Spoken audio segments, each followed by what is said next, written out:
할렐루야. 아멘. 네, 온라인 오프라인으로 예배드리는 모든 성도님들을 진심으로 환영합니다. 우리 찬양하기 전에 함께 고백했으면 좋겠는데요. 첫 번째로 서로를 바라보면서 주님이 내 모든 것 되십니다 하면서 고백하는 시간 되길 원합니다. 주님이 내 모든 것 되십니다. 네, 두 번째로는 주님과 함께하길 원합니다. 이렇게 고백하시면 좋겠습니다. 주님과 함께하길 원합니다. 네, 오늘은 특별히 찬양하기 전에 우리 기도의 시간을 먼저 가졌으면 좋겠는데요. 오늘 말씀을 제가 묵상하면서 여호와께 돌아가자라는 이 말씀이 저의 마음에 참 많이 와닿았어요. 우리 모두 세상을 살아가면서 나 각자의 우상이 있을 거예요. 그 우상을 내려놓고 오늘 여호와께 돌아가는 마음으로 네, 기도하는 시간을 먼저 가졌으면 좋겠습니다. 기도하시겠습니다.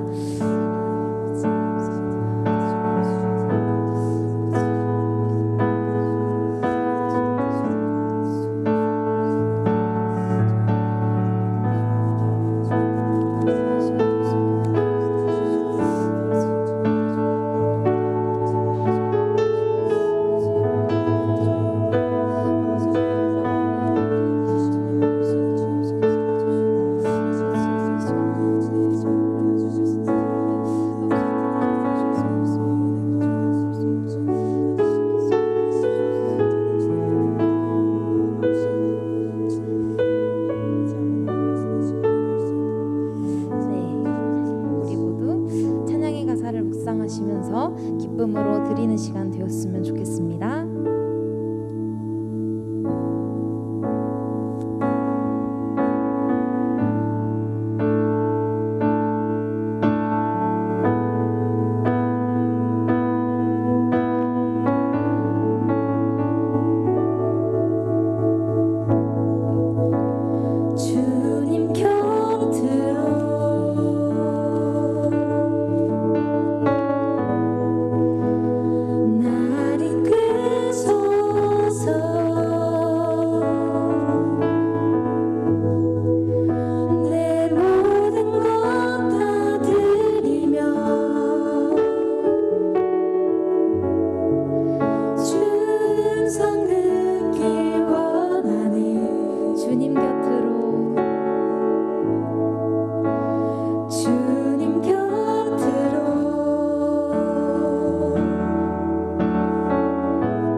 가사로 다시 고백하길 원합니다.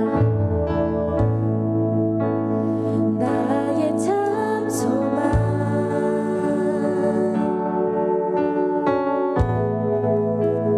그 무엇과도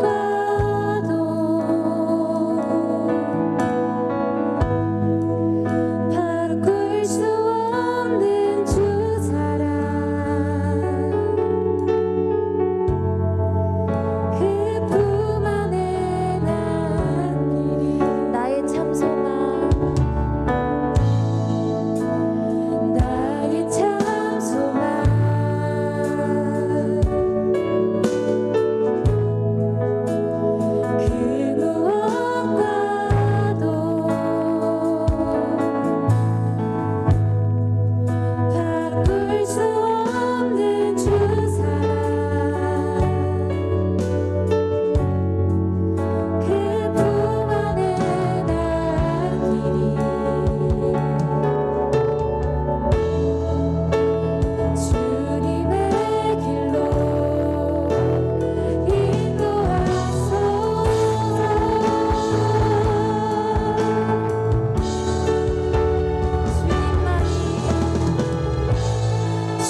대신 주 앞에 나가 내가 사랑했던 모든 것 내려놓고 주님만 사랑해. 내가 주인 삼은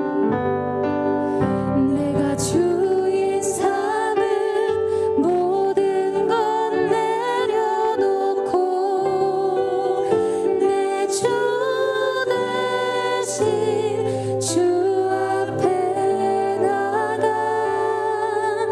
내가 사랑했던 모든 것 내려놓고 주님만 사랑해. 주 사랑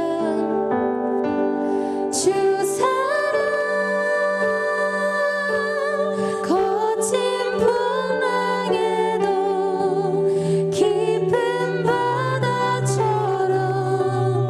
나를 잠잠케 주 사랑 내 영혼의 반석 그 사랑 위에 서리. 내가 주인 삼은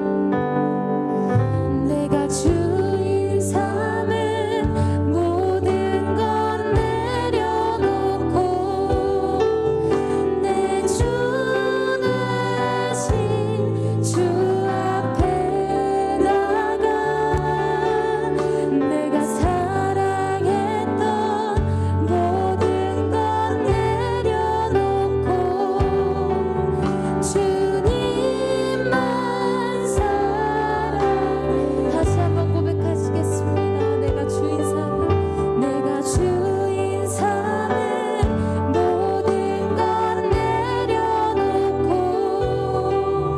내 주 대신 주 앞에 나가 내가 사랑했던 모든 것 내려놓고 주님만 사랑해. 주 사랑 거친 풍랑에도 깊은 바다처럼 나를 잠잠케 주 사랑 내 영혼의 반석 그 사랑 위에 서. 다시 한번 고백하시겠습니다. 주 사랑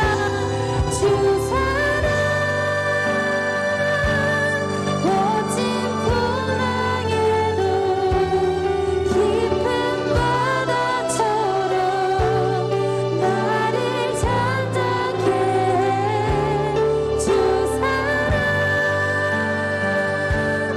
내 영혼의 반석 그 사랑 위에 서리. 마지막으로 고백하시겠습니다. 주 사랑 거친 풍랑에도 깊은 바다처럼 나를 잠잠케 주 사랑 내 영혼의 반석 그 사랑 위에 서리. 주님, 우리가 우상 삼은 모든 것을 내려놓고 하나님께로 돌아가기를 원합니다. 아버지, 나의 주권 되신 하나님을 우리의 입술로만 고백하는 것이 아니라 아버지 마음으로 고백하게 하시고 아버지 주님 품에서 우리가 순종하며 나아갈 수 있도록 아버지께서 도와주시옵소서. 아버지, 이 시간 내가 주인 삼은 모든 것 내려놓고 함께 기도하기를 원합니다. 기도하시겠습니다.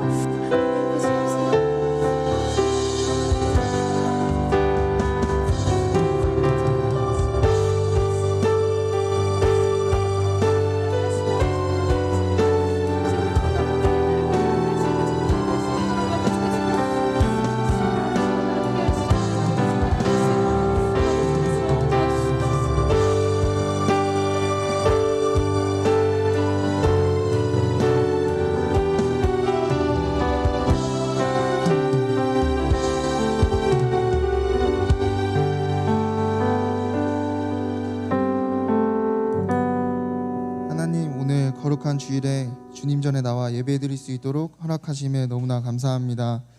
우리가 오늘 예배드릴 때에 마지막인 것처럼 예배드리게 하시고 전심으로 주를 찬양하며 기쁨으로 드릴 수 있도록 인도하여 주시옵소서. 주님, 한 주간 살아갈 때 말씀대로 살지 못하고 알게 모르게 죄를 지으며 살아갔음을 이 시간 고백하오니 우리들의 죄를 받아주시고 사하여 주시옵소서. 주님, 코로나라는 악한 질병이 주님과 우리들의 관계를 점점 멀어지게 합니다. 이 악한 질병을 하루속히 물리쳐 주셔서 다시금 주님과의 관계가 회복될 수 있도록 인도하여 주시옵소서. 이제 말씀 듣길 원합니다. 말씀 전하시는 곽성일 목사님의 영육간의 강건함을 허락하시고 입술을 주장하여 주셔서 오직 바른 말씀만을 전할 수 있도록 인도하여 주시고 듣는 우리에게는 말씀을 잘 들을 수 있도록 귀를 열어주시고 말씀 따라 살아가는 청년부가 될 수 있도록 인도하여 주시옵소서. 오늘도 살아계셔서 역사하시는 주님을 찬양합니다. 사랑합니다. 예수님의 이름으로 기도합니다. 아멘.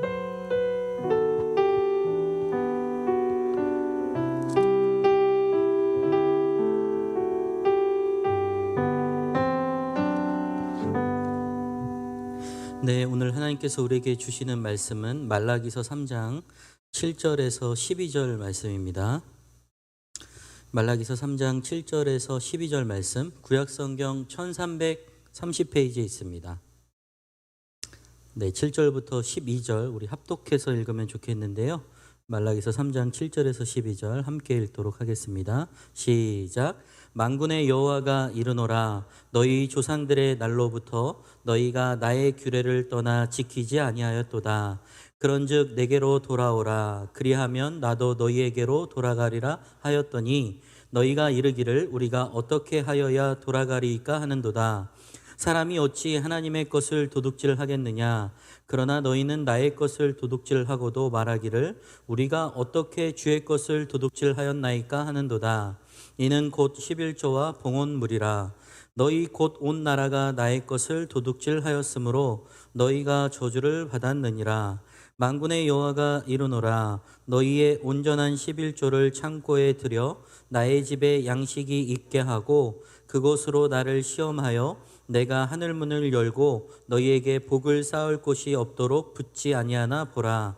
만군의 여호와가 이르노라, 내가 너희를 위하여 메뚜기를 금하여 너희 토지 소산을 먹어 없애지 못하게 하며 너희 밭에 포도나무 열매가 기한 전에 떨어지지 않게 하리니 너희 땅이 아름다워짐으로 모든 이방인들이 너희를 복되다 하리라.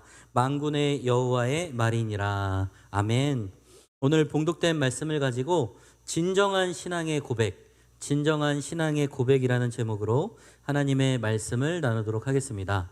우리가 처음에 교회에 오거나 또 신앙이 아직 우리가 잘 세워지지 않은 사람들에게 있어서 이제 교회 신앙생활 중에 가장 어려운 것, 또 내지는 조금 납득하거나 이해하기 어려운 것 중에 하나가 바로 이 헌금에 대한 부분입니다. 이 과연 헌금이라는 것이 율법적인 것인지 아니면 기부의 일종인 것인지 처음에 이 신앙생활하는 사람들에게는 굉장히 의문일 것입니다. 그렇다면 이 헌금의 진정한 의미는 무엇이고 또 우리가 어떻게 하는 것이 제대로 하는 것인지를 깨닫게 되는 시간이 되기를 원하는데요. 성경에서는 11조는 모세가 아니라 이제 아브라함이 본을 보인 신앙의 고백의 일종이라고 말합니다. 그래서 11조는 멜기세덱 왕을 선택할 것인지 또 소돔 왕을 선택할 것인지에 대한 결단을 촉구합니다.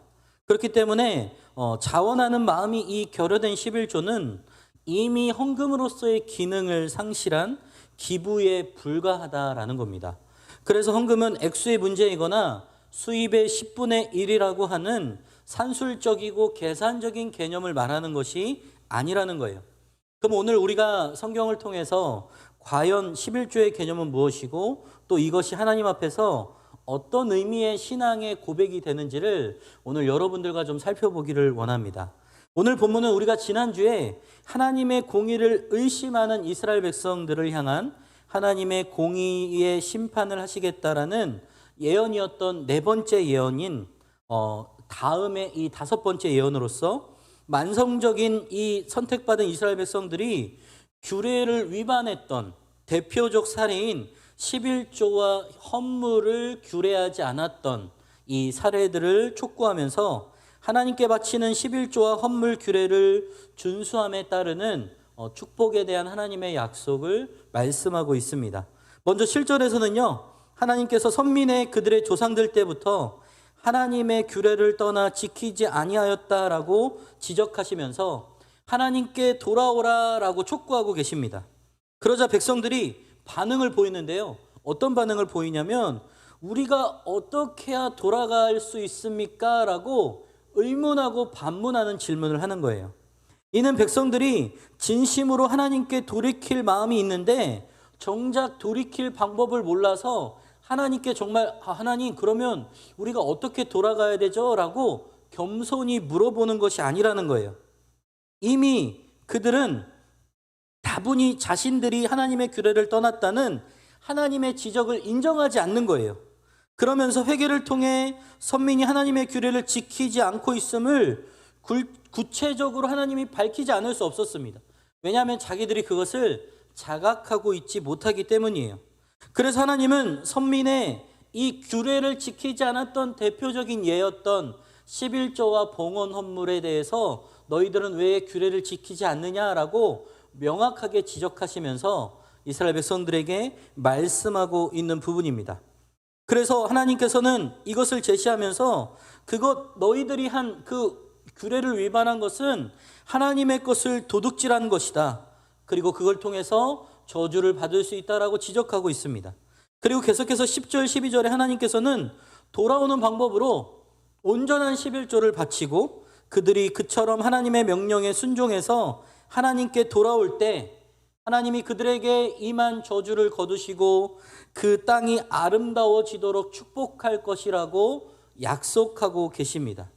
그래서 이 본문의 말씀을 통하여 먼저 죄인이 참되게 하나님께 돌이키기 위해 구체적인 순종과 헌신이 있어야 됨을 우리에게 촉구하고 있습니다.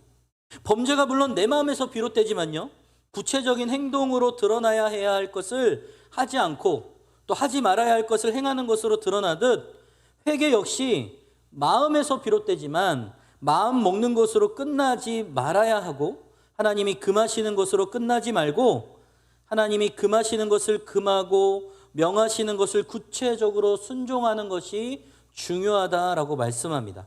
그렇다면 우리가 온전한 회개, 여호와께 돌아가기 위해서 하나님께 돌아가기 위해 우리가 버려야 할 것, 또 구체적으로 우리가 어떻게 순종하며 신앙생활을 해야 되는지를 자세하게 살펴보기를 원합니다. 우리 먼저 본문 7절 8절 말씀을 보기를 원하는데요. 제가 읽어보겠습니다. 만군의 여호와가 이르노라 너희 조상들의 날로부터 너희가 나의 규례를 떠나 지키지 아니하였도다. 그런즉 내게로 돌아오라.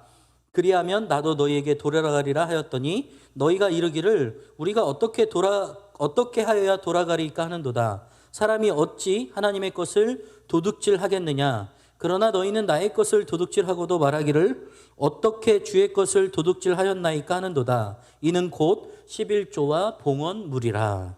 여기서 하나님은 이스라엘 백성들이 조상들의 날로부터 나의 규례를 지키지 않았다라고 말씀하고 계세요.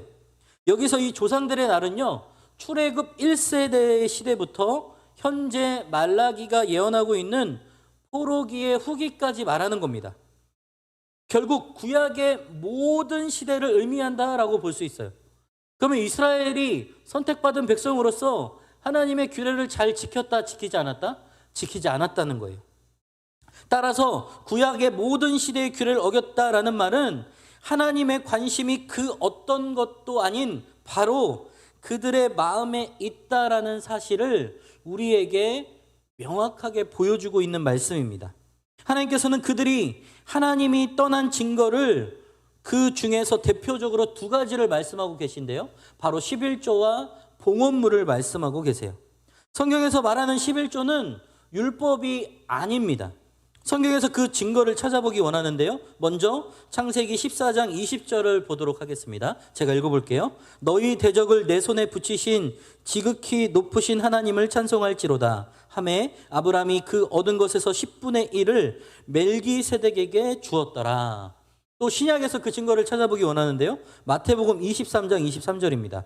화 있을진저 외식하는 서기관과 바리새인들이여 너희가 박하와 회향과 근체의 11조는 들이되 율법에 더 중한 바 정의와 국률과 믿음은 버렸도다. 그러나 이것도 행하고 저것도 버리지 말아야 할지니라.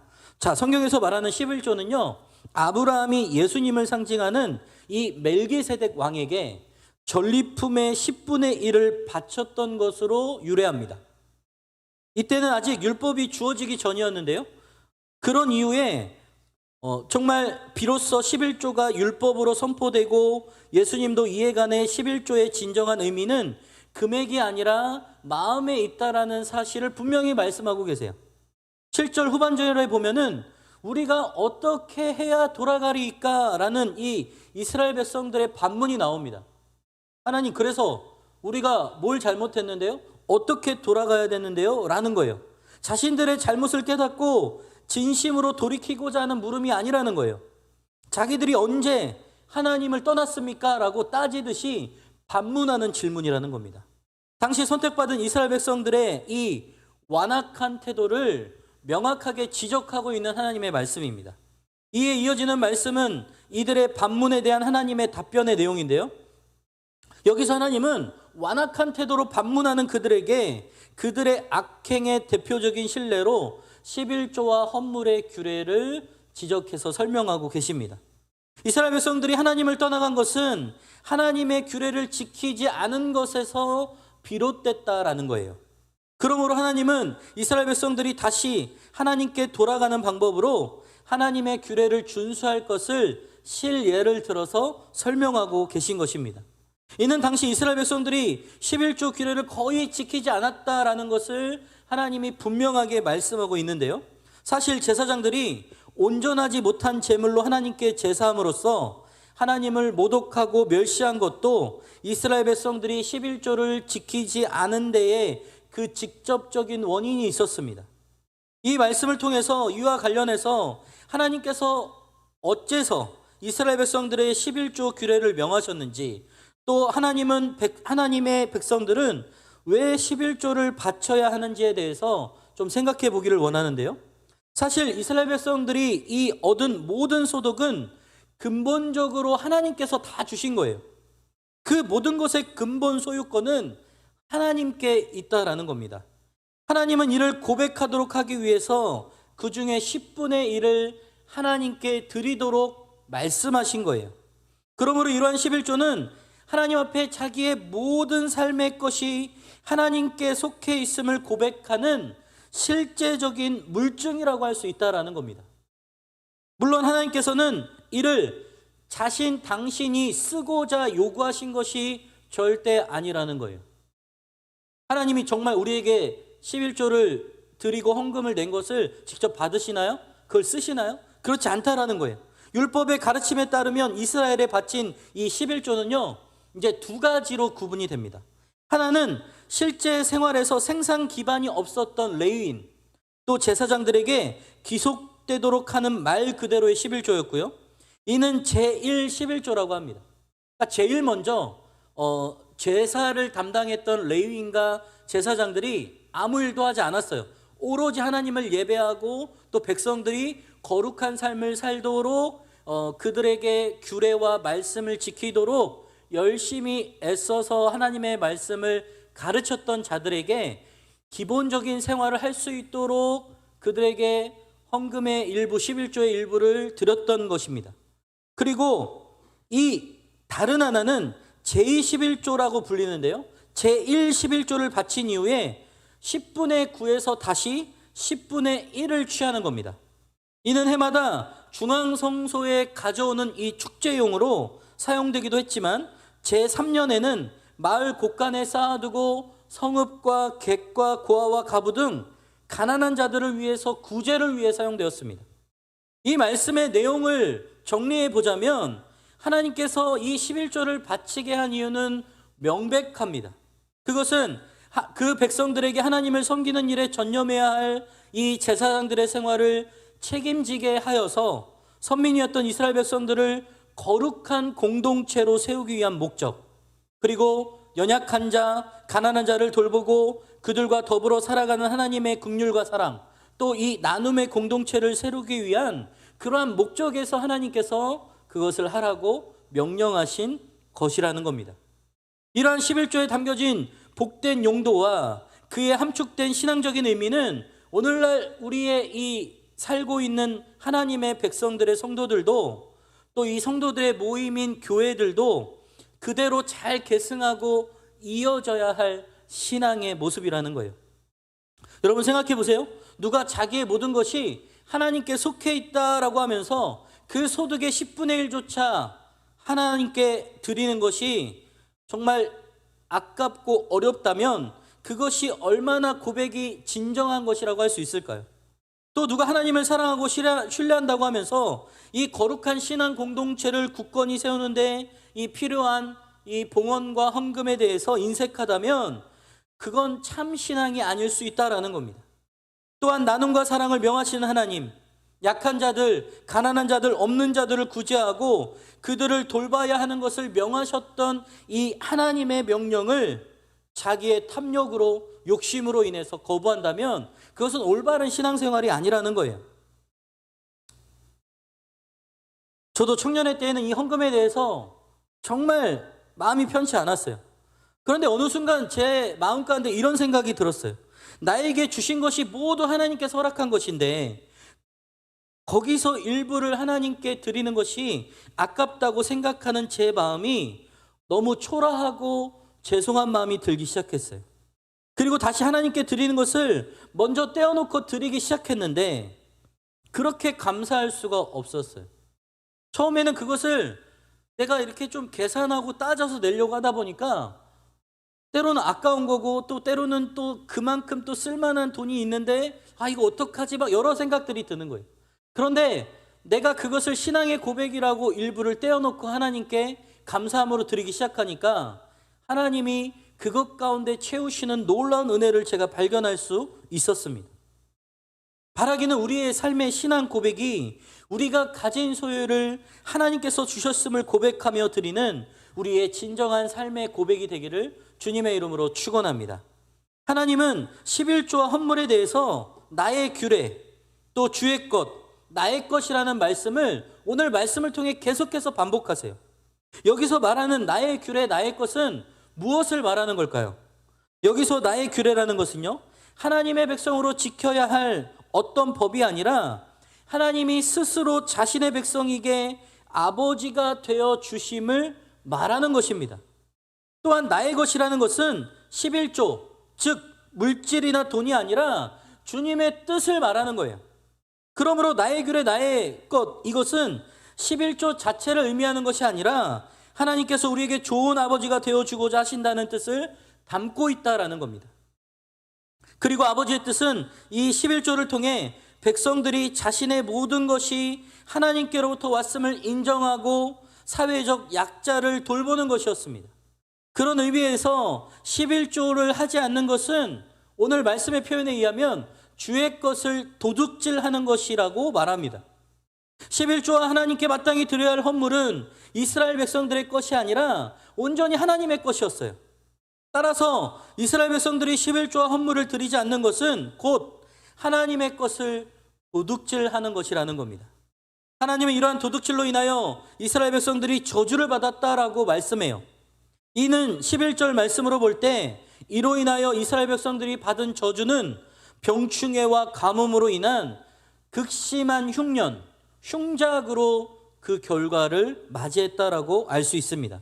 그런데 여기서 중요한 사실은 그것은 11조와 헌물에 대한 명령을 지키지 않을 때에는 말라기의 시대의 경우처럼 저주가 임할 수밖에 없지만 그것을 순종할 경우 10절 말씀을 통해서도 우리가 확인할 수 있는 것처럼 은혜와 축복을 얻을 수 있다라는 거예요. 하나님은 이스라엘 백성들이 11조와 헌물을 바치는지 여부를 시험하고 또 바치지 않을 경우 그들을 저주하기 위해 11조 헌물 규례를 주신 것이 아니라는 거예요. 본질적으로 하나님은 그것을 통해 이스라엘 백성들에게 은혜와 축복을 베푸시기 위해 그러한 규례를 주셨다라는 것입니다.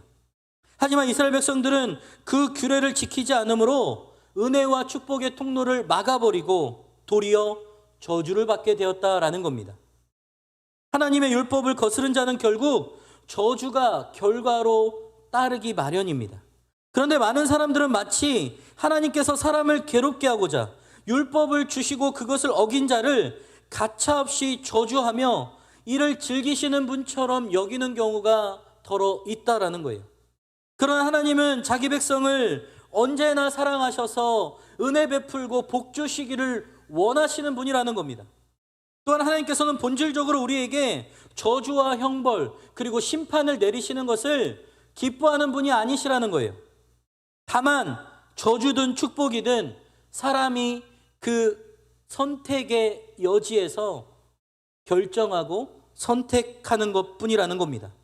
하나님은 사람 앞에서 축복과 저주의 길을 두시고 인간으로 하여금 그 두 길 중 하나를 택하게 하셨어요. 이스라엘 백성들은 두 길 중 율법을 거슴으로써 스스로 정말 저주의 길을 선택하고 그들이 그러한 결과를 택하였다라는 겁니다.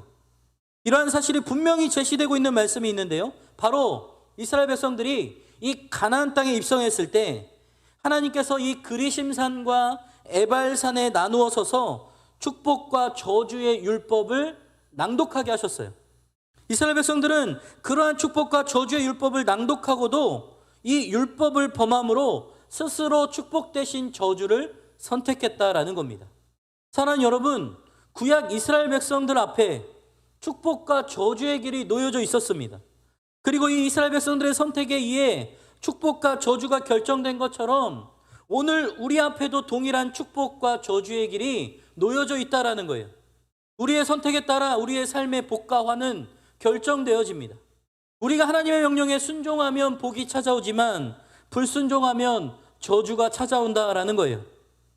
우리는 이 성경이 가르쳐주는 이 분명한 영적 갈림길에 서 있다라는 것을 분명히 인식해야 됩니다. 그리고 형통한 삶을 살기 위해 또 복을 누리기 위해 선한 길을 갈 뿐만 아니라 순종의 삶을 선택하고 살아가는 여러분들의 삶이 되시기를 주님의 이름으로 축원합니다. 처음에 제가요 사회에 첫 발을 내딛고 돈을 버는데 이런 말이 절로 나왔어요. 야, 진짜 남의 돈 벌기가 정말 쉽지 않구나. 당장이라도 그만두고 싶은 마음이요 하루에 12번이 더 드는 거예요.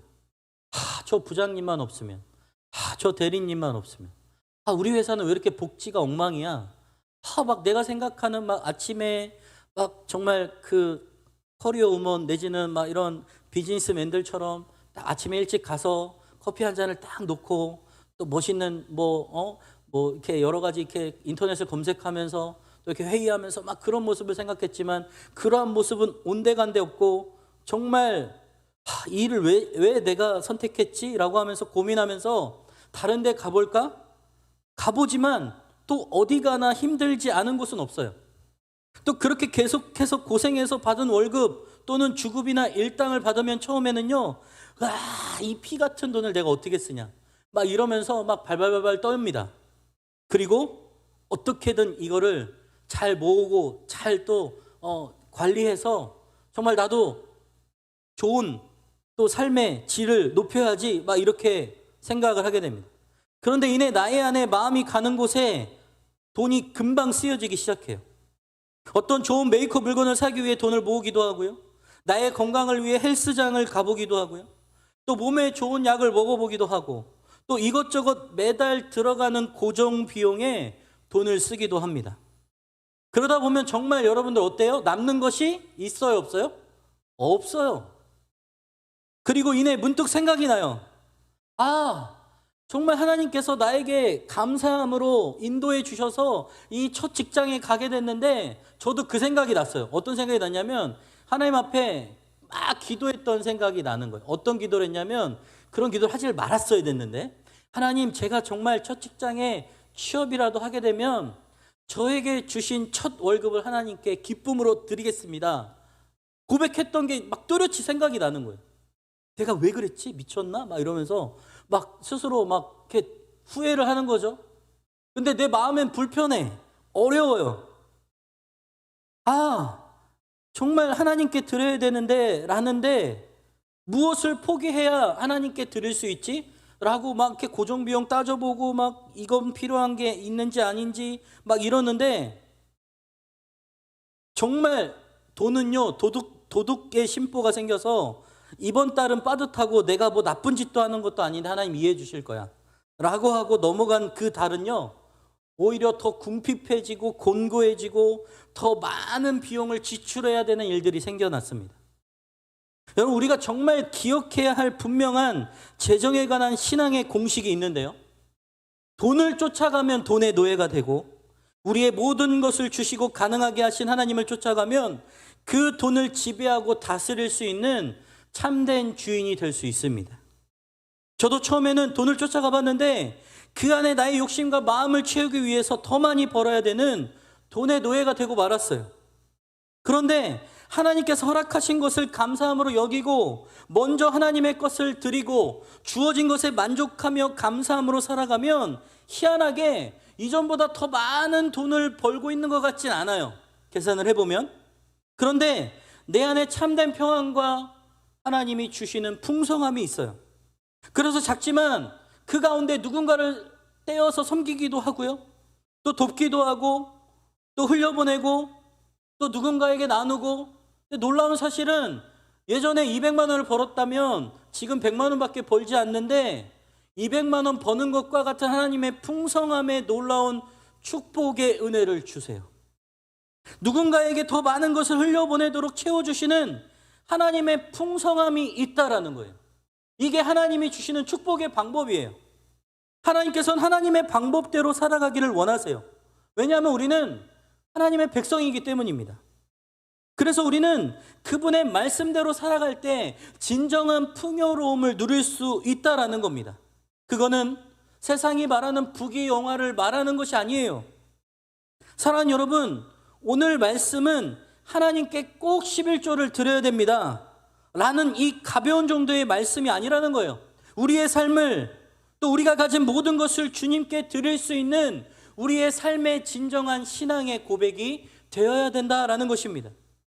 그것이 바로 믿음의 조상 아브라함이요 100세 때 낳았던 이삭을 하나님께서 느닷없이 정말 독자와 같은 아낌없는 그 아들 하나님이 주셨는데 갑자기 또 제물로 바치라는 거예요. 아브라함의 마음이 어땠을까요?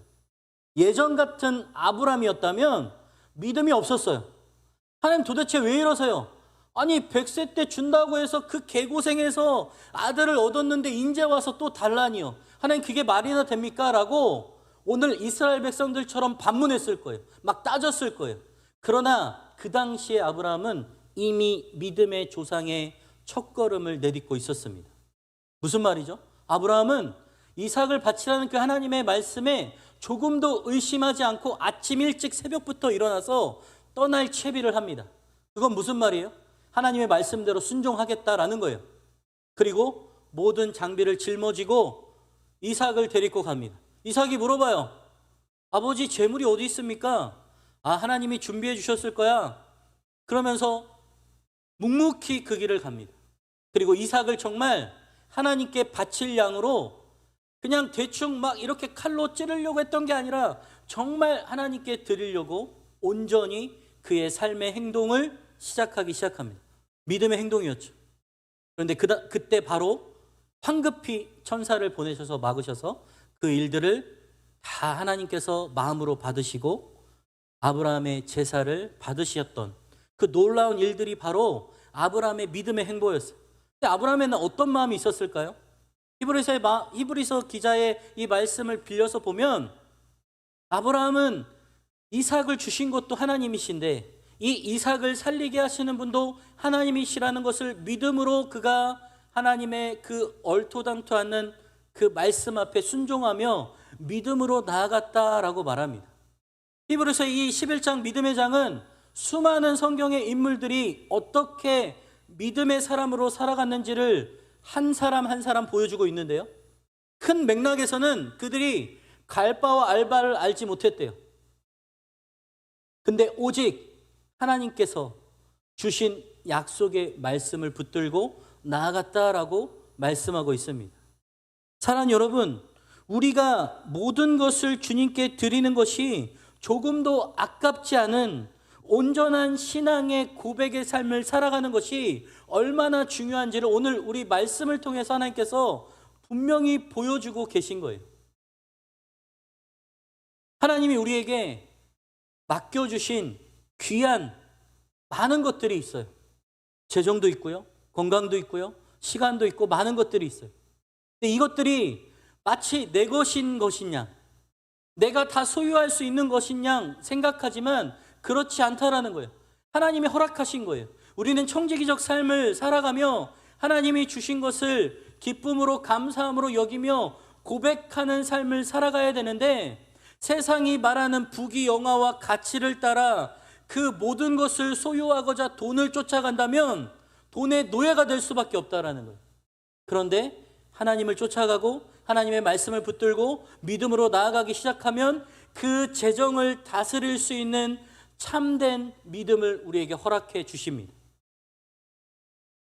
그것은 돈을 우리가 얼마 벌거나 어떠한 위치에 있거나 직장을 다니거나 그건 중요하지 않아요. 왜냐하면 하나님은 그때의 상황과 환경과 처지에 맞게 우리에게 풍성하게 넘치게 주시는 분이기 때문입니다.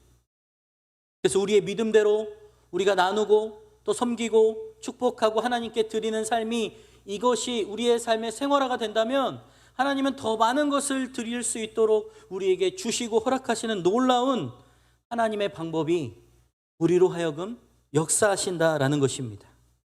우리 9절 10절을 한번 보겠습니다. 제가 한번 읽어볼게요. 만군의 여호와가 이르노라, 너희의 온전한 11조를 창고에 들여 나의 집에 양식이 있게 하고 그것으로 나를 시험하여 내가 하늘 문을 열고 너희에게 복을 쌓을 곳이 없도록 붙지 아니하나 보라. 만군의 여호와가 이르노라, 내가 너희를 위하여 메뚜기를 금하여 너희 토지 소산을 먹어 없애지 못하게 하며 너희 밭에 포도나무 열매가 기한 전에 떨어지지 않게 하리니. 자, 하나님의 말씀 앞에 이스라엘 백성들은 뭐라고 질문했다고 그랬죠? 우리가 어떻게 하여야 돌아가리까? 라고 질문합니다. 이스라엘 백성들이 이렇게 반문한 것은 실제로 돌아갈 방법을 묻는 질문이 아니라고 했죠. 우리가 하나님을 떠난 적이 없는데 소산을 먹어치우고 포도나무 열매가 기한 전에 떨어져 집에 먹을 양식이 없는 등의 상황은 진정한 축복과 전혀 거리가 멀어요. 그러나 그런 상황에서도 그들은 형식적으로나마 예배와 11조 그리고 헌물까지 드렸다라는 거예요. 따라서 제대로 된 예배와 11조 헌물을 드리지 못한 것은 지금 상황이 경제적으로나 정치적으로 힘들기 때문이지 절대 신앙의 문제는 아니라고 반문하는 거예요. 다시 얘기해 볼게요. 지금 우리가 하나님 앞에 드릴 것이 없고 상황적으로 환경적으로 없어서 그렇지 저희가 뭘 잘못했는데요 라고 이야기하는 것과 똑같다라는 거예요. 11조는요, 금액의 문제, 10분의 1은 하나님의 것이고 나머지는 내 것이 되는 개념이 절대로 아니라는 거예요. 히브리 문화에서 10분의 1은 10개 중에 처음 것, 가장 소중한 것이라고 하는 이 구별의 의미가 있었어요. 그것을 구별하여 드림으로 나머지 전부도 하나님께서 주신 것이라고 고백하는 일종의 신앙의 고백이었다라는 겁니다. 또한 11조는 하나님 아버지의 뜻에 동의를 고백하는 거예요. 하나님의 뜻은 11조를 사회적 약자를 돌보고 하나님을 예배하는 기초로 삼는 것이었습니다. 11조는 오늘날 물질과 돈의 노예가 되어 살아가는 이 현대인들에게 어찌 보면 에덴 동산의 선악과와도 같아요. 모든 것이 가능했어요. 이 에덴 동산에서는. 근데 선악과는 하나님이 계시다는 사실을 기억하게 하는 일종의 장치였습니다. 11조 역시 돈만 있으면 모든 것이 가능한 오늘날 우리 삶의 주인이 우리 자신이 아니라 하나님이라는 사실을 기억하게 하는 그런 장치와도 같다라는 겁니다. 제가 청년부 사역을 하면서 의외로 청년들 중에 11조 생활을 하지 않는 사람들이 너무나 많았어요. 제가 지금 여러분들을 정죄하거나 지적하거나 하는 것이 아니라는 것을 전제로 하고 제가 이야기를 합니다. 절대로 여러분들이 어려운 마음을 갖지 않았으면 좋겠어요. 11조는 자원하는 마음이 없이 드리면요, 아무리 금액적으로 철저하게 드려도 온전한 11조가 될 수 없다라는 거예요. 그래서 이 11조에 대해서 아직 마음이 어렵고 자원하는 마음이 없는 청년들에게 저는 하나님이 자원하는 마음을 주시는 그만큼 믿음으로 반응하라고 이야기합니다. 그리고 심지어 너무 어려우면 지금은 하나님께 드리는 것을 유보해도 좋다고 그 청년들에게 이야기합니다. 왜냐하면 하나님은 실제로 우리에게 돈을 받으시는 것이 아니라 우리의 마음을 받으시는 분이기 때문이에요. 그리고 그 마음으로 받으신 재정을 온전하게 쓰일 수 있도록 하나님께서 역사하시는 것입니다. 그래서 세상 곳곳에 하나님의 사랑이 심겨지고 또 복음이 전파되어서 그들이 받은 그 은혜가 또 다른 누군가에게 흘러가기를 원하시는 마음이 바로 하나님의 마음이라는 거예요. 이렇게 진정한 의미와 축복이 있는 일들을 전혀 진심과 진정성이 1도 없는 마음으로 드리는 것이 정말 무슨 의미가 있을까요? 그래서 먼저는 우리의 신앙의 고백의 마음이 너무나도 중요한 거예요. 지금 과부의 두렙돈처럼 작은 것이라 할지라도 그 안에 감사와 마음의 고백, 신앙이 담겨진 것이라면 그것은 값으로 매길 수 없는 하나님을 향한 진심의 사랑인 거예요. 왜냐하면 하나님께서 그 두렙돈을 하나님의 방법대로 많은 사람들을 살리시는 데 쓰시는 값으로 매길 수 없는 놀라운 일들을 하나님께서 행하시기 때문입니다. 바라기는 여러분들이 이런 하나님의 마음을 알고 신앙으로 고백하는 여러분 모두가 되시기를 주님의 이름으로 축원합니다. 그렇다면 말씀처럼 이 11조에 근거했을 때 정직한 11조에 대한 복은 어떤 것일까요? 우리 마지막 11절 한번 보겠습니다. 12절이에요. 제가 읽어볼게요. 너희 땅이 아름다워짐으로 모든 이방인들이 너희를 복되다 하리라. 만군의 여호와의 말이니라. 자, 11조의 복은요, 물질적인 풍요는 물론이거니와 하나님의 백성들이 받은 그 풍요로 인해 이방인들까지 복을 얻게 되는 것을 말해요. 또한 이 11조의 궁극적인 목적은 다른 민족에게 하나님의 자녀가 되는 복을 나누어 주시는 것인데요, 창세기에 명하신 이 복과 동일한 겁니다. 창세기 12장 2절 3절이에요. 내가 너로 큰 민족을 이루고 내게 복을 주어 내 이름을 창대하게 하리니 너는 복이 될지라. 너를 축복하는 자에게는 내가 복을 내리고 너를 저주하는 자에게는 내가 저주하리니 땅의 모든 족속이 너로 말미암아 복을 얻을 것이라 하신지라. 또 창세기 14장 19절입니다. 그가 아브라함에게 축복하여 이르되 천지의 주제이시여 지극히 높으신 하나님이여 아브라함에게 복을 주옵소서. 자, 11조는요, 창세기에 복이 되라는 이 명령을 성취하는 방편인 동시에 이방 백성들에게 하나님이 우리의 아버지가 되신다라는 사실을 드러내는 예배의 도구가 된다라는 겁니다. 11조는 하나님의 뜻에 동의하며 동시에 하나님의 아버지 되심을 인정하는 일종의 신앙 고백이라는 거예요. 그래서 11조는 절대로 금액의 문제가 아니라는 겁니다. 따라서 청년들이 많이 물어봐요. 목사님, 새 전이에요? 새 후예요?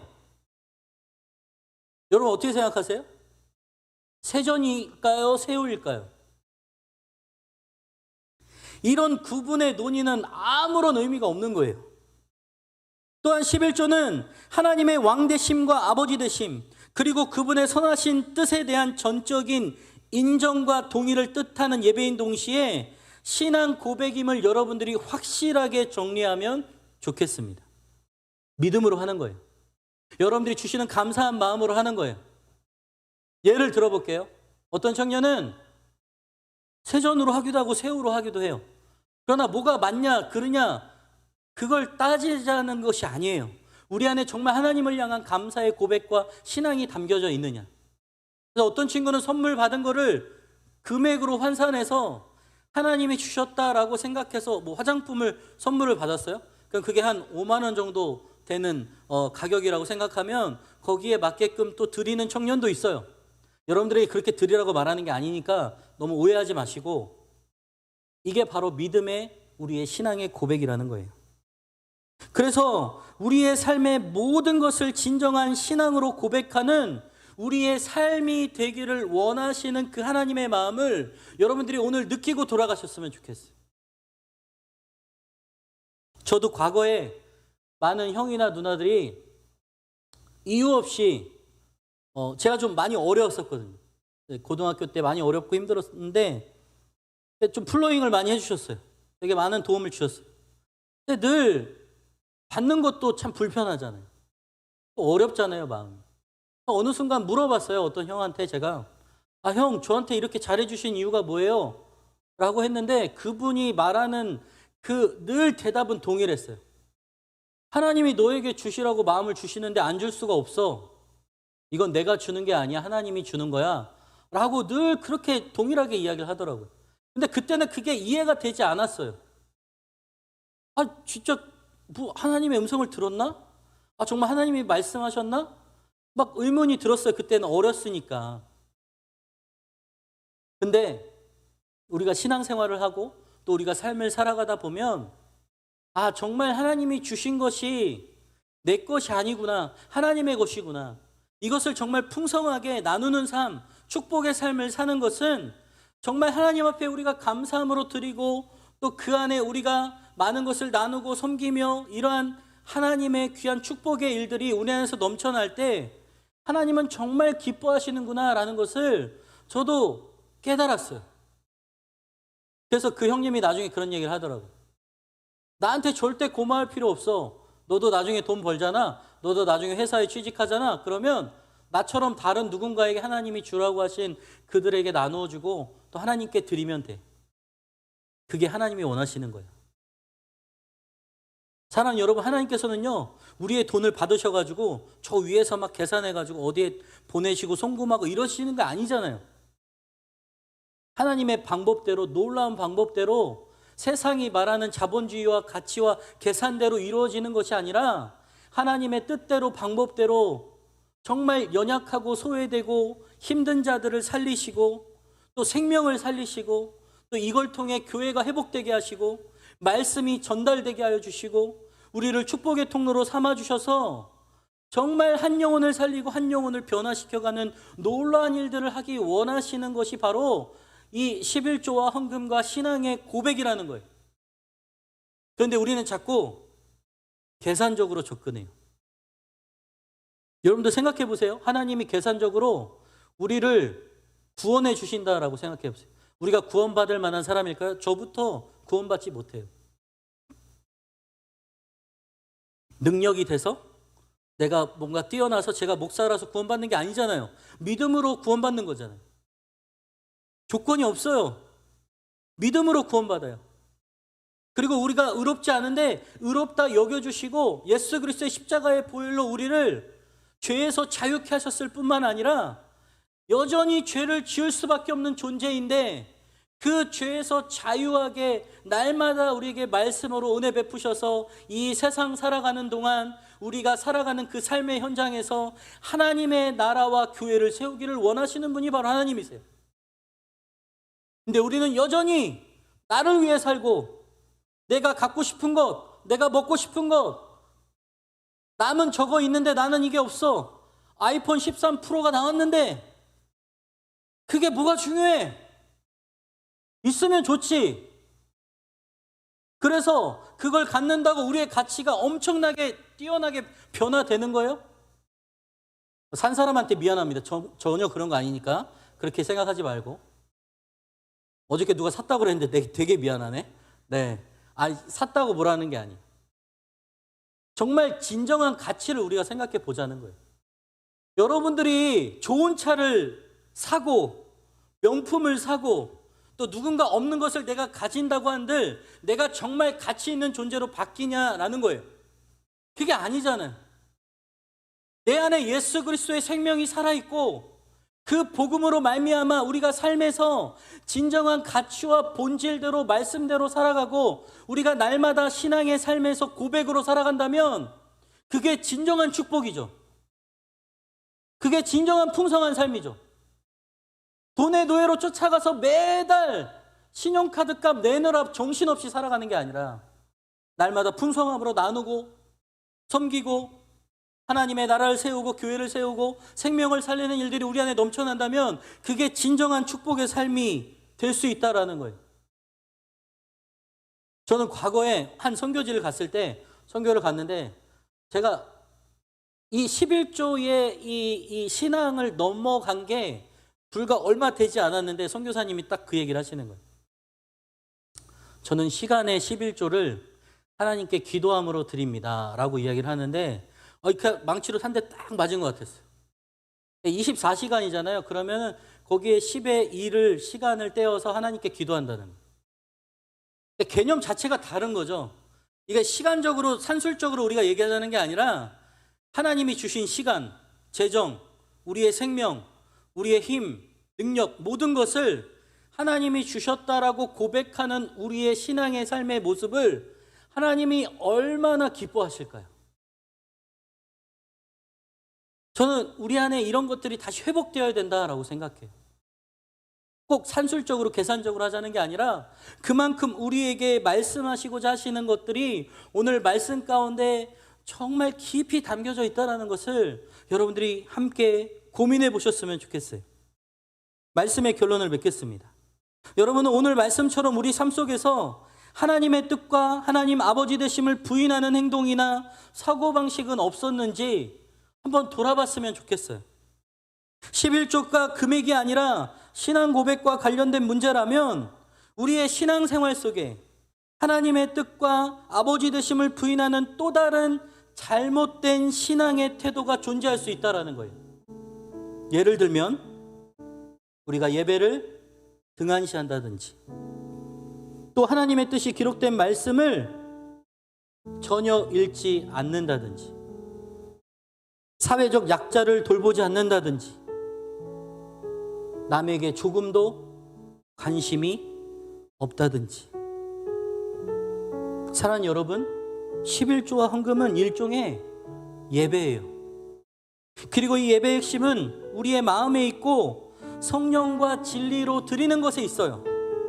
10절에는 하나님의 복을 약속하신 구절로 여기서 하늘문이라고 나오는데요, 이것은 노아 시대에 하나님께서 여셨던 하늘의 창문들을 의미합니다. 마치 그때 내렸던 비처럼 복을 내려주시겠다라는 거예요. 이 말씀은 하나님을 실제로 시험해 보라는 말씀이 아니라 온전한 11조를 하지 않는 자는 하나님께서 얼마나 선한 분이신지 또 하나님께서 얼마나 우리에게 넘치도록 복을 주시는 분인지를 결코 깨닫거나 체험할 수 없다라는 말씀입니다. 하나님 아버지 되심을 체험할 수 있는 방법이 바로 11조예요. 그래서 하나님은 이스라엘 백성들의 11조 문제에 대해서 하나님 앞에 돌아오는 문제라고 말씀하시는 거예요. 11조는 정확히 계산된 10분의 1의 산술적인 것이 아니라 오직 하나님의 것, 하나님의 뜻에 온전히 동의한다라는 신앙의 고백이자 예배라는 것입니다. 그리고 이 온전한 11조를 통해서 여호와께 돌아가는 방법이 될 수 있다라는 거예요. 사랑하는 여러분, 여러분들의 삶의 흔적에 얼마나 하나님의 흔적이 있습니까? 오늘 그 하나님께서 여러분들의 삶에 함께 하시기를 원하십니다. 단순히 그저 하나님을 믿습니다 고백하는 삶이 아니라 우리의 삶에 하나님의 사랑과 흔적들이 묻어나서 하나님이 베푸시고 하나님이 넘치게 부어주시는 그 은혜가 우리가 축복의 통로가 되어서 많은 사람들을 살리고 회복하고 사랑하고 권면하고 하나님께 나아가는 여러분들 되시기를 주님의 이름으로 축원합니다. 혹시라도 정말 드릴 것이 없다 할지라도 여러분들의 마음의 신앙의 고백을 드렸으면 좋겠어요. 정말 제가 없고 힘들 때 하나님께 그렇게 고백했던 순간들이 기억이 나요. 하나님, 제 삶을 드립니다. 또 제가 드릴 수 있는 것들, 하나님께 드릴 수 있는 것들 하나님 저에게 허락해 주셔서 제가 그런 축복의 통로가 되게 하여 주옵소서. 정말 그렇게 기도했는데요, 지금 제가 할 수 있는 나누고 또 축복의 통로가 되어서 나누는 이 삶이야말로 하나님께서 정말 축복하시는 삶이라는 거 너무 감사한 거죠. 바라기는 정말 나의 모든 삶 주님께 있으니 나의 모든 것 드려도 아깝지 않은 나의 마음을 드리는 진정한 예배자가 되시기를 주님의 이름으로 축원합니다. 오늘 말씀을 통해 여러분들의 삶이 진정한 신앙의 고백의 삶으로 변화되기를 주님의 이름으로 축원합니다. 이 시간 함께 찬양하기를 원하는데요, 내 삶 드리리 찬양인데요, 제가 한번 가사를 읽어봐 드릴게요. 소망 없는 내 삶에 새 생명 허락하신 날 향한 주님의 은혜, 놀라운 주님의 사랑, 삶의 문제 힘겨워 눈물만 드릴 때 날 안아주시는 주님, 한없는 주님의 사랑, 나는 찬양하네. 나의 믿음 주께 드려 나의 삶이 주를 향해 내 유일한 사랑 되신 주님께 내 삶을 드리리. 나의 믿음 주께 드려 나의 삶이 주를 향해 내 유일한 사랑 되신 주께 나의 삶을 드리리. 사랑하는 여러분, 우리의 삶을 드리는 진정한 예배자로 변화되시기를, 또 신앙의 고백의 예배자가 되시기를 주님의 이름으로 축원합니다. 이 시간 함께 찬양함으로 나아가겠습니다. 내 삶 드리리. 소망 없는 내 삶에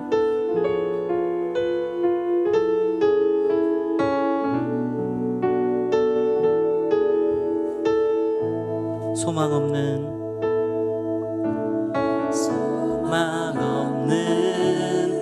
내 삶에 새 생명 허락하시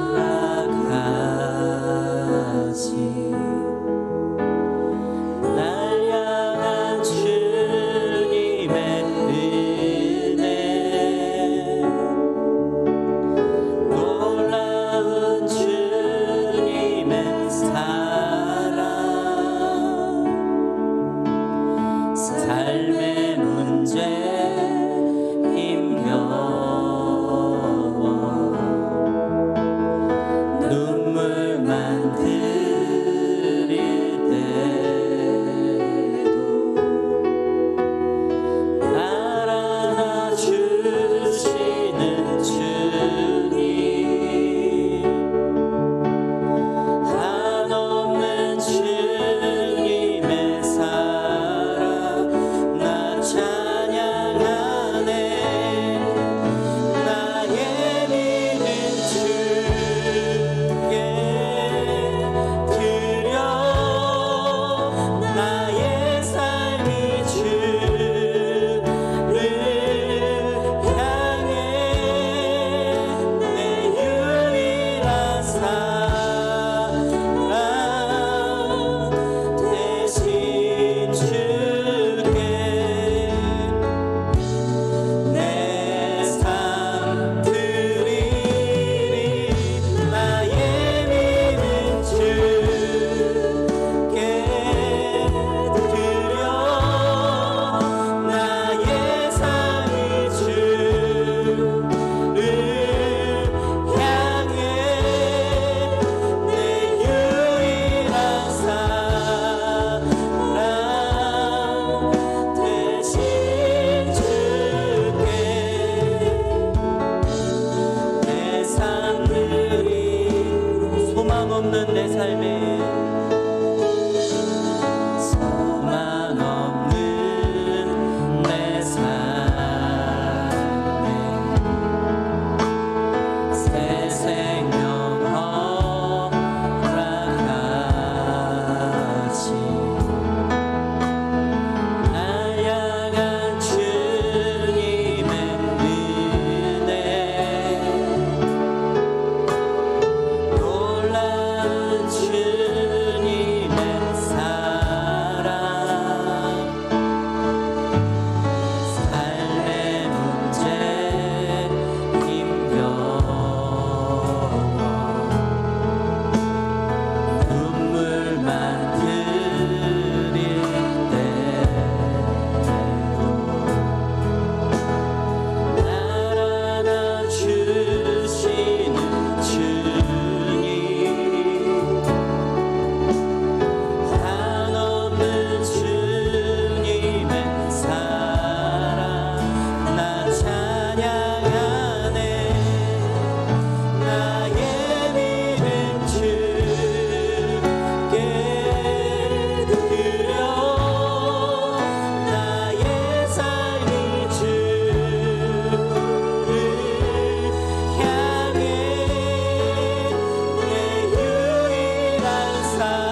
정말 우리의 삶의 자리에 하나님의 흔적이 없거나 우리가 하나님을 저버린 행동이 있다면 이 시간 하나님 앞에 회개함으로 나아가면 좋겠습니다. 하나님, 정말 우리의 삶에 하나님께 드리지 못한 것이 있다면 우리가 정말 다시 한번 주님 앞에 회개함으로 나아가고 하나님 앞에 감사함으로 회복하는 귀한 시간 되게 하여 주옵소서. 우리가 주인 삼았던 모든 것 이 시간 내려놓고 하나님의 은혜를 삼으며 나아가오니 세상이 줄 수 없는 하나님의 참된 평안과 풍성함을 허락하여 주옵소서. 주님 이름으로 기도하겠습니다.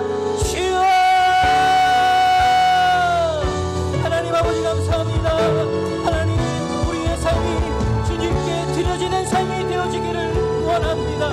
하나님, 우리의 삶에 조금도 하나님의 흔적이 없고 하나님을 향한 고백이 없고 하나님을 향한 신앙이 없는 자리가 있다면 이 시간 주님 앞에 회개함으로 주님 앞에 기도함으로 나아가오니 하나님 우리를 회복시켜 주옵소서. 이스라엘 백성들이 하나님을 저버리며 반문하며 따지듯이 우리가 어떻게 돌아가야 하겠다라고 고백했던 그들의 삶의 모습이 우리의 모습이 아닌지 다시 한번 고백하며 나아갑니다. 하나님, 우리의 삶이 하나님을 향한 삶이 되게 하여 주시고 우리의 삶에 하나님의 것을 드리며 하나님의 마음을 드리는 자들 되어줄 수 있도록 주님 역사하여 주옵소서. 하나님, 우리가 주인 삼은 모든 것들을 내려놓고 오직 주님만 우리의 모든 것들을 가져주셔서 그 하나님께 모든 것을 드리고도 아깝지 않을 만한 하나님의 참된 평안과 마음과 풍성함을 허락하여 주시옵소서.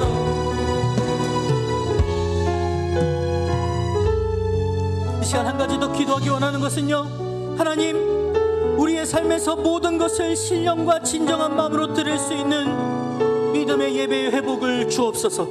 우리에게 허락하신 시간, 물질, 능력, 은사, 이 모든 것이 하나님이 주신 것이므로 감사함으로 예배함으로 드려질 뿐만 아니라 우리의 모든 것을 드리는 조금도 아깝지 않은 하나님의 풍성한 마음을 허락하여 주옵소서. 이 시간 주님 이름 부르고 기도하겠습니다.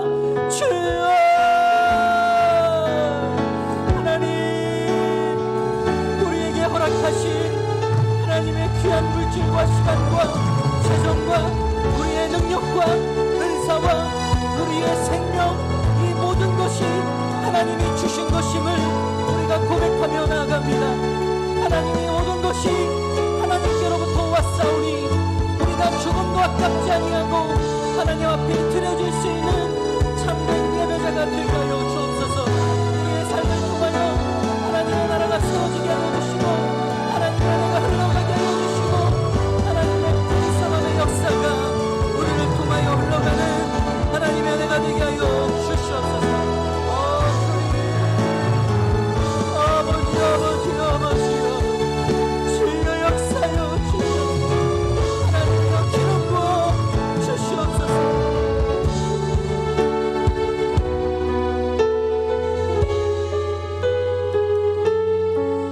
사랑의 하나님, 감사합니다. 오늘 말씀을 통하여 11조나 헌금은 예배일 뿐만 아니라 신앙 고백과 관련된 문제라는 것을 우리에게 깨닫게 하여 주시니 감사합니다. 이 예배가 온전히 성령과 진리로 드려지게 하여 주시고 하나님의 왕 되심과 아버지 되심, 그리고 그분의 선하신 뜻에 대한 전적인 인정과 동의를 뜻하는 우리의 진정한 예배가 회복되게 하여 주옵소서. 그리고 이 예배 가운데 우리의 진실한 신앙이 고백이 담겨지게 하여 주시고 우리의 예배를 기쁘게 받으시는 참된 예배가 되게 하여 주옵소서. 우리에게 주어진 허락한 모든 것이 하나님께로부터 왔사오니 우리가 조금도 아깝게 여기지 아니하고 하나님 앞에 드릴 수 있는 하나님의 참된 드림의 예배자가 되게 하여 주옵소서. 그리하여서 우리가 정말 하나님의 축복의 통로가 되어서 많은 것을 드리고도 아깝지 않을 뿐만 아니라 풍성히 채우시는 하나님의 놀라운 은혜를 경험하게 하여 주옵소서. 모든 것을 감사드리며 예수님의 이름으로 기도합니다. 아멘.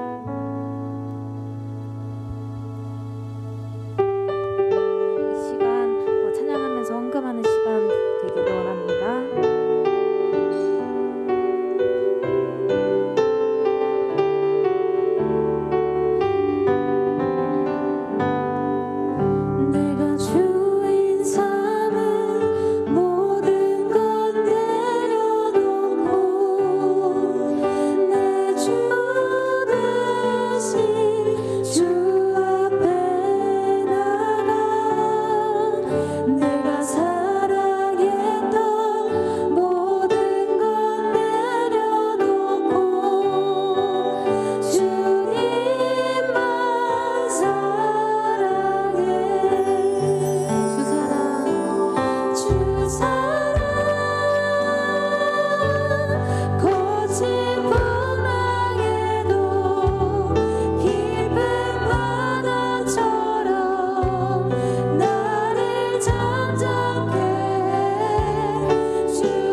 말씀처럼 오늘 우리가 정말 하나님께서 주신 것이라고 감사히 여기며 드리는 이 헌금을 기뻐 받아주시고 이 헌금을 통하여 하나님의 나라와 교회와 생명을 살리는 일에 조금도 부족함이 없는 놀라운 축복의 통로로 사용하게 하여 주옵소서.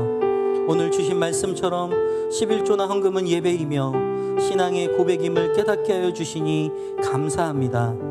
이 예배가 온전히 하나님 아버지를 높여드리는 신령과 진정의 예배가 되게 하여 주시고 그 안에 우리의 삶의 진실한 신앙의 고백이 담겨지게 하여 주옵소서. 주님, 또 한 주간 세상 가운데 살아가야 합니다.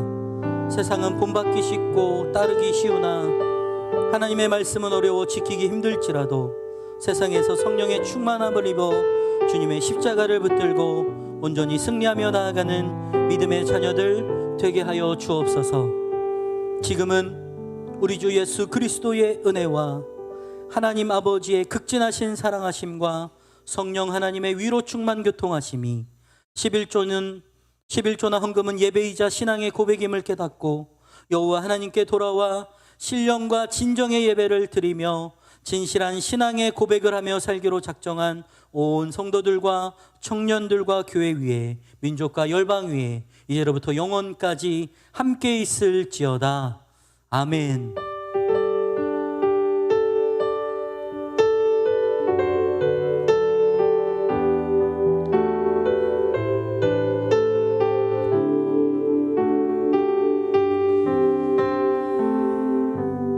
네, 예배가 마쳤습니다. 이 시간 이후에는 광고 시간이 있는데요. 먼저 광고하기 전에 제가 좀 당부의 말씀을 드리면 이제 정말 좀 예배가 회복돼야 될 기로에 놓여져 있습니다. 오늘도 우리가 신앙의 고백에 이 귀한 예배가 회복되기를 기도했는데요. 정말 생명과도 가까운 것이 우리가 지켜야 할 예배예요. 물론 우리가 또 영상 예배를 통해서 하나님께 드려질 수도 있지만 우리가 정말 하나님께 온전한 예배를 드리고 있는지 주변을 돌아보고 또 함께 격려해서 이 10월 한 달이 하나님께 온전히 드려지는 예배의 회복달로 여러분들이 함께 하시면 좋겠습니다. 셀별로 지난달에 했던 읽기나 쓰기나 또 기도와 예배 시간에 참여하는 것도 함께 또 동참해 주시면 감사하겠습니다. 이 시간 광고 나와서 함께 할 텐데요. 나오실 때 박수로 환영하도록 하겠습니다.